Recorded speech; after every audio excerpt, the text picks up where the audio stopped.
Hello అండి. అందరికీ నమస్తే. ఇదైతే నా సండే మార్నింగ్ రొటీన్ వ్లాగు. ఉదయాన్నే 6:30కి అయితే నిద్ర లేచాను. సండేనే కదా కాస్త లేట్‌గా అయితే లేచేశాను. కిచెన్ మొత్తం నైటే క్లీన్ చేసుకున్నాను గదా! ప్రశాంతంగా వర్క్ అయితే స్టార్ట్ చేసుకోవచ్చు. ఇక్కడైతే గిన్నెలోకి ఒక గ్లాస్ పైన వాటర్ అయితే తీసుకునేసి వీటిని కాగబెడుతున్నాను. దీనిలోకి కొద్దిగా జీలకర్ర అయితే యాడ్ చేస్తున్నాను. ఇప్పుడు ఈ వాటర్‌నైతే ఒక 5 మినిట్స్ అయితే బాగా మరిగించుకుంటాను. లో ఫ్లేమ్‌లోనే పెట్టేసి ఇలా మరిగిన వాటర్‌ని ఒక గ్లాస్‌లోకైతే వడబోసుకునేసి దాంట్లోకి కొద్దిగా హనీ కలుపుకొని తాగితే చాలా హెల్త్ బెనిఫిట్స్ అయితే ఉన్నాయి. మెయిన్‌గా అయితే అనీమియా ఉన్న వాళ్ళకి చాలా యూజ్‌ఫుల్ అయితే అవుతుంది. అలాగే మన జుట్టు యొక్క దృఢత్వాన్ని కూడా అయితే పెంచుతుంది. కానీ మనం దేన్నైనా మితిమీరి తీసుకుంటే దాని వలన కొన్ని సైడ్ ఎఫెక్ట్స్ కూడా అయితే ఉంటాయి కదా! దీన్ని మరీ ఓవర్‌గా తీసుకోవడం వలన మనకు గుండెల్లో మంట రావడం, అలాగే బ్లడ్ షుగర్ లెవెల్స్ పడిపోవడం అలా అయితే జరుగుతుంది. ఇక నేనైతే ఒక టీ గ్లాస్ పైనైతే వాటర్ అయితే తీసుకుంటున్నాను. ఇంకా అలా కొద్దిగా రిలాక్స్ అయ్యి ఫ్రెష్ అప్ అయ్యాకైతే ఇక్కడ నేను టమాటా పప్పు అయితే తెలంగాణ స్టైల్‌లో అయితే ప్రిపేర్ చేస్తున్నాను. ఫస్ట్ అయితే కందిపప్పునైతే శుభ్రంగా కడిగి పెట్టుకున్నాక వాటర్ వేసుకునేసి దానిలోకి 2 పెద్ద సైజు టమాటాల ముక్కల్ని అలాగే ఒక మీడియం సైజు ఉల్లిపాయ ముక్కల్ని అయితే కట్ చేసి వేసుకున్నాను. ఇంకా రుచికి సరిపడా ఉప్పుని, పసుపుని, కారంని యాడ్ చేసుకొని ఒక స్పూన్ పైన ఆయిల్ వేసుకునేసి బాగా మిక్స్ చేసుకుంటున్నాను. వాటర్ అయితే మనకు ఇక్కడ కందిపప్పు మునిగేలా ఉంటే సరిపోతాయి. ఇంకా తర్వాత కుక్కర్ మూత అయితే పెట్టేసి 3 విజిల్స్ వచ్చేంత వరకు ఉడికిస్తాను. ఈ రోజు అయితే సండేనే కదా! అయినా మా హస్బెండ్‌కి అయితే ఆఫీస్ అయితే ఉంటుంది. ఇంకా ఆయన కూడా లేచాక అయితే మళ్ళీ వెచ్చ చేసేసి ఆయనకు కూడా అయితే కొద్దిగా జీరా వాటర్ అయితే ఇచ్చేసాను. ఇక కుక్కర్‌లో అయితే అన్నం పెట్టేసి ఇంకో పొయ్యి మీద రైస్ అయితే పెట్టేసి బయటకొచ్చేసి ఇలాగ బకెట్ తోటి నీళ్ళు అయితే వేస్తున్నాను. ఇక్కడంతా అయితే క్లీన్ చేసుకుంటాను. నేను క్లీన్ చేసేదానికి ఆపోజిట్ సైడ్‌లో అయితే ఒక హోల్ ఉంటుంది. ఇంక దానిలోకైతే వాటర్ అయితే వెళ్ళిపోతాయి. ప్రతిరోజు అయితే ఇలా వాటర్ పోసి ఏమీ కడగను. మామూలుగా క్లాత్ తోటి అయితే తుడిచేస్తాను. ఇంగ ఈరోజైతే సండేనే కదా! వీక్లీ 2 టైమ్స్ అలా అయితే ఇలాగ వాటర్ పోసి మొత్తం కొట్టేస్తాను. నిన్న లైట్‌గా వర్షం కూడా పడింది గదా! నేనింక బట్టలు కూడా ఏమి తీయలేదు. అవి కొద్దిగా చల్లగా ఉన్నాయనేసి. అక్కడ మొత్తం క్లీన్ చేసి వచ్చేసాక నిన్న అయితే కొత్తిమీర అయితే తీసుకొనొచ్చారు. దాన్నేం కట్ చేయలేదు. ఇక ఇప్పుడైతే దాన్ని ఫ్రిడ్జ్‌లోంచి తీసేసి ఇలా కట్ చేసి ఒక బాక్స్‌లో అయితే స్టోర్ చేసుకుంటున్నాను. కింద ఒక న్యూస్ పేపరు, ఇంక పైన ఒక న్యూస్ పేపర్ పెట్టేసి ఇలా స్టోర్ చేసుకుంటే మనకి 20 డేస్ వరకు అయితే ఫ్రెష్‌గా ఉంటుంది కదా! ఇంకా తర్వాత అయితే హాల్ వరకు అయితే బండలు తుడిచేస్తున్నాను. రూమ్స్‌లలో అయితే ఏమి తుడవట్లేదు. కొద్దిగా సౌండ్ అయినా వాళ్ళైతే లేస్తారు కదా! అందుకే జస్ట్ ఓన్లీ హాల్ వరకు అయితే తుడుచుకుంటున్నాను. ఆ తర్వాత అయితే బయట మొత్తం ఆరిపోయాక ఇలాగ ఒక చిన్న ముగ్గు అయితే వేసుకుంటున్నాను. పొయ్యి మీద మనం ఆల్రెడీ అన్నం, పప్పు అయితే పెట్టేసాం కాబట్టి ఇంకా అవి జరుగుతూ ఉంటాయి. ఇంకా ఇక్కడైతే బయట ఇలాగ ఈ పనులైతే చేసుకుంటూ ఉంటాను. ఇంక ఇలా టైం అయితే మనము ఈజీగా మేనేజ్ చేసుకుంటూ అన్ని పనులైతే చేసుకోవచ్చు కదా!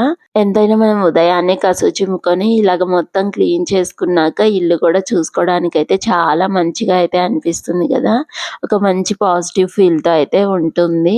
ఇంకా అక్కడ ఈశాన్యంలో అయితే రాగి చెంబు అయితే పెట్టేసాను కదా! దాన్నైతే నేను ఓన్లీ బుధవారము, అలాగే ఆదివారం రోజున అయితే వాటర్‌నైతే చేంజ్ చేస్తూ ఉంటాను. ఇంక మాకు ఇంటి ముందల అయితే ఇలాగ 2 పెద్ద వేప చెట్లయితే ఉంటాయి. మార్నింగే అయితే ఇలా చూసుకోవడానికైతే మంచి పాజిటివ్ ఫీల్ అయితే వస్తుంది. ఈవినింగ్, మార్నింగ్ టైమ్స్‌లలో. ఇంక ఇక్కడైతే పప్పు అయితే మొత్తం ఉడికిపోయింది కదా! ఇంక దీన్నైతే వెనుపుకుంటున్నాను పప్పు గుత్తితోటి. ఇంకా ఇప్పుడైతే దీనిలోకి నేను ఒక 12 వెల్లుల్లిని అలాగే కొద్దిగా జీలకర్రని అయితే దంచి పెట్టుకున్నాను. దీన్నైతే యాడ్ చేసుకుంటున్నాను.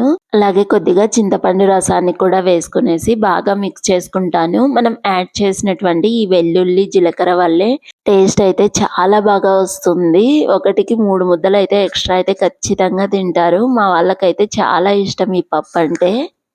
ఇప్పుడే అయితే నేనిక్కడ టేస్ట్ అయితే చూసుకుంటున్నాను. ఇంకేమన్నా సరిపోకపోతే ఇప్పుడే అయితే యాడ్ చేసుకుంటాను. ఇక్కడైతే నేను పోపయితే పెట్టేశాను. ఈ పోపునైతే దీనిలోకి యాడ్ చేసుకునేసి కొద్దిగా వాటర్‌ని వేసుకునేసి బాగా మిక్స్ చేసుకున్నాక మరో 3 మినిట్స్ అయితే ఈ పప్పునైతే ఉడికించేస్తాను. ఫైనల్‌లో అయితే కొద్దిగా కొత్తిమీరనైతే చల్లుకుంటాను. మరీ ఇది గట్టిగా అయితే బావుండదు కదా! కొద్దిగా జావ జావగా ఉన్నట్లే అయితే చాలా బావుంటుంది టేస్ట్. ఇంకా ఇలా పప్పు, అన్నం అన్నీ అయితే రెడీ అయిపోయాయి. ఇంకా మా హస్బెండ్ కూడా అయితే బాక్స్ అయితే రెడీ చేసేసాను. Lunch box. ఇంకా తర్వాత అయితే ఈరోజు నేను టిఫిన్ అయితే గుంత పొంగనాలైతే వేసేస్తున్నాను. ఇక్కడైతే నేను దోస పిండితోనే అయితే ఈ పొంగనాలైతే వేశాను. కొద్దిగా దోస పిండిలోకి పసుపుని, ఉప్పుని, ఉల్లిపాయని, అలాగే పచ్చిమిర్చిని, కొంచెం కొత్తిమీరనైతే యాడ్ చేసుకునేసి ఇలాగ పొంగనాలైతే వేసేసాను. ఇంక మా వాళ్ళు కూడా అయితే లేచేశారు పిల్లలు. ఇంక వాళ్ళకి కూడా అయితే టిఫిన్ అయితే పెట్టేశాను. చాలా బావుంటాయి కదా గుంత పొంగనాలు కూడా. ఇంక మా హస్బెండ్ ఆఫీస్‌కి వెళ్ళాక మా పిల్లలకి టిఫిన్ అన్నీ పెట్టేసాక అయితే ఇక్కడ నేను పల్లీలనైతే వేపాను. ఈ పల్లీలనైతే నేను కొన్నిటినైతే చట్నీ కోసం ముందే వేపి పెట్టుకుంటాను. మిగిలిన వాటిని అయితే నేను ఇక్కడ పల్లీల ముద్ద చేయడం కోసము మొత్తం అయితే వాటి పైన ఉన్నటువంటి పొట్టునైతే తీసేస్తున్నాను. ఇంకా రేపటి వీడియోలో అయితే ఈ పల్లీల పట్టి ఎలా ప్రిపేర్ చేశాను అనేది మీతో అయితే షేర్ చేసుకుంటాను. ఇంకా ఇలా వీటి పొట్టునంతటిని అయితే తీసేసాక ఒక గిన్నెలో అయితే పోసి పెట్టుకున్నాను. ఇంకా ఆ తర్వాత అయితే మా వాళ్ళకైతే సహస్రాకి స్కూల్ అయితే ఏమీ లేదు కదా! ఇంకా ఇక్కడైతే నేను స్టోరీ బుక్స్ అయితే ఇచ్చారు. వాటినైతే చదివిస్తున్నాను. స్టోరీ బుక్స్ అయితే మా సహస్ర 2 గంటలు, 3 గంటలైనా అలానే కూర్చొని వింటది. అంత ఇష్టం తనకు స్టోరీస్ అంటే. టీవీలో కూడా మాక్సిమం స్టోరీస్ అయితే ఎక్కువగా వింటూ ఉంటది. ఇంకా ఇక్కడైతే చెప్తా ఉంది వాళ్ళ టీచర్ ఏమని చెప్పింది అనేసి దాని గురించి. ఇంక నేను కూడా అయితే అలాగ తనకు స్టోరీస్ అయితే చదివించుకుంటూ చాలా టైం అయితే ఇంక అలానే గడిచిపోయింది. ఇంకా అలా స్టోరీస్ చెప్తుంటే మా బుడ్డిది కూడా అయితే అక్కడే కూర్చొని వింటా ఉంది. ఇంకా తర్వాత అయితే ఇక్కడ నేనైతే సీని పండ్లయితే ఉన్నాయి కదా! వీటినైతే కట్ చేసి మా వాళ్ళకిద్దరికి చెరొకటైతే ఇచ్చేస్తున్నాను. వీటిని కట్ చేయడము ఇంతకుముందు నాకు ఇలా కట్ చేయొచ్చని తెలీదు. ఈ మధ్యనే తెలుసుకున్నాను. చాలా ఈజీగా అయితే తోలు కూడా మొత్తం వచ్చేస్తుంది కదా! ఇలా ఫస్ట్ అయితే నిలువుగా, అడ్డంగా కట్ చేసుకున్నాక దాని తోలునైతే ఊరికే మనం చాక్‌తో ఇలా అనేస్తే ఈజీగా అయితే వచ్చేస్తుంది. ఇలా అయితే మనం ఎన్ని కాయలైనా ఈజీగా ఒలిచేయొచ్చు అనిపిచ్చేసింది. ఇంకా తర్వాత అయితే నిన్న నైటే మా వాళ్ళైతే డీమార్ట్‌కైతే వెళ్ళేసి సరుకులైతే తీసుకొనొచ్చేసారు. ఇంకా బ్యాగ్‌లో ఉన్న సరుకులన్నీ అయితే పక్కన పెట్టేసి వాటన్నిటిని అయితే ఇలాగ డబ్బాల్లో అయితే స్టోర్ అయితే చేసుకుంటున్నాను. మేము సరుకులు ఎవ్రీ మంత్ అలా అయితే ఏమి తీసుకొని రాము. ఒకేసారి 2 మంత్స్‌కి అలాగైతే తీసుకొనొచ్చేస్తాడు. ఇంకా అలాగా అన్నిటిని అయితే ముందు రోజే అయితే ఈ డబ్బాలనన్నిటిని అయితే కొద్దిగా క్లీన్ చేసి అయితే పెట్టుకున్నాను. ఇప్పుడు వాటన్నిటిని అయితే ఇలాగ స్టోర్ చేసుకునేసి వాటి ప్లేస్‌లో అయితే ఆర్గనైజ్ చేసుకుంటాను. ఇదండి ఈరోజుటి మన వీడియో. నచ్చిందా? అయితే లైక్ చేసి, షేర్ చేసి, సబ్స్క్రైబ్ చేయండి. Bye bye.